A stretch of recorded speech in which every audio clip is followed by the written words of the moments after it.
মানুষ দেখা এপিসোড 5। আজ আমি মানুষ দেখেছি পাড়া প্রতিবেশীর মধ্যে।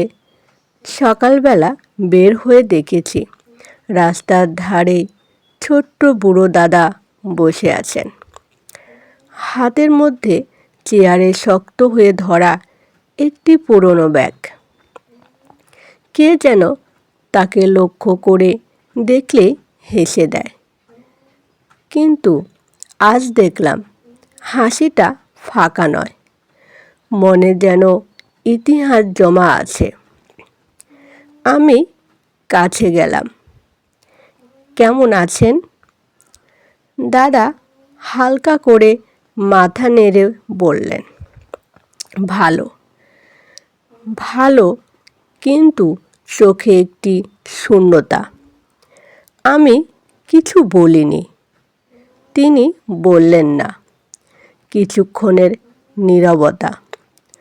তারপর হঠাৎ তিনি ব্যাগ খুলে দেখালেন কিছু ছবি, পুরনো চিঠি। এক এক করে দেখালেন। প্রতিটা ছবিতে মানুষ থাকে, কেউ নেই আজকাল। আমি বুঝলাম, মানুষ দেখা মানে শুধু শারীরিক উপস্থিতি নয়, মানুষ দেখা মানে ইতিহাস, স্মৃতি এবং একাকিত্ব দেখা।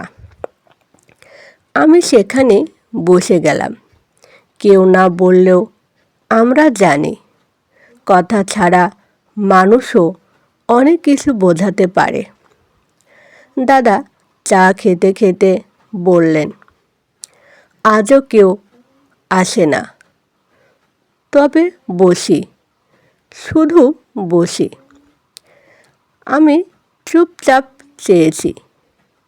এক কাপ চা, নীরব বসা, এটাই আজকের পৃথিবীর সংযোগ। রাস্তায় মানুষ ঘুরছে, ভিড়, গাড়ি, শব্দ, কিন্তু আমার দৃষ্টি শুধু দাদার দিকে। আজ বুঝলাম, নীরব উপস্থিতি মানুষকে একত্রিত করতে পারে। কেউ না জিজ্ঞেস করলেও, কেউ না বললেও, কেউ শুধু পাশে বসলেও। আমি দাদার হাত ধরে বললাম, আমি আছি। তিনি হেসে মাথা নেড়েছিলেন। এটাই যথেষ্ট আজকের মানুষ দেখা। সন্ধ্যায় বাসায় ফিরে মা জিজ্ঞেস করলেন, কোথায় ছিলে?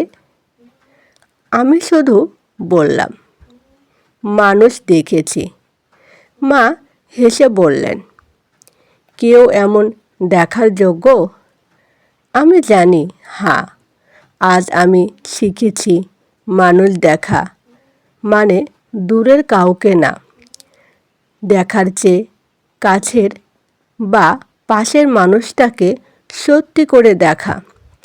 আজ আমি মানুষ দেখেছি, পাড়া প্রতিবেশী দাদাকে, যাকে কেউ প্রায় ভুলে গেছে, কিন্তু উপস্থিতি, চা, নীরবতা, সব কিছু আজ তাকে জীবিত রেখেছে।